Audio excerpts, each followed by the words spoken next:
C'est un enterrement dont tout le monde se souviendra, famille et employés de la mairie. Une cérémonie qui demande généralement calme et recueillement. Mais vendredi dernier, des invités surprises se sont incrustés sans prévenir.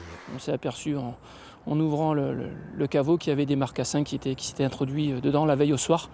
Donc bien évidemment, on a dû décaler un petit peu la cérémonie. On a fait venir un professionnel pour sortir les marcassins du caveau. C'est ce qui a été fait.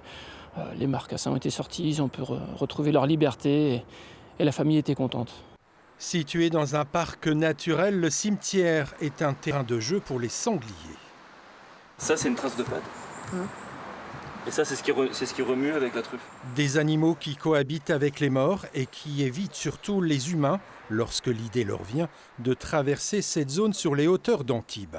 Visuellement, on les a aperçus qu'une fois lors d'une fermeture, mais sinon, c'est surtout les lendemains d'humidité.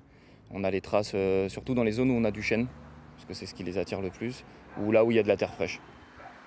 Des sangliers comme celui-ci, filmés aux abords du cimetière, on peut en croiser fréquemment, seuls ou en famille.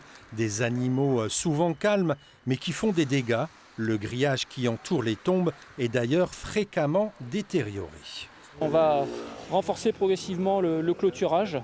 Il nous reste 200 à 300 mètres à faire sur ce secteur. Donc on va installer un muret en bas, on va mettre du grillage renforcé au-dessus pour éviter toute intrusion de sangliers. Et puis il nous restera à faire une petite partie sur le haut du cimetière et on pourra considérer que notre cimetière est hermétique. C'est la première fois qu'une inhumation est ainsi perturbée.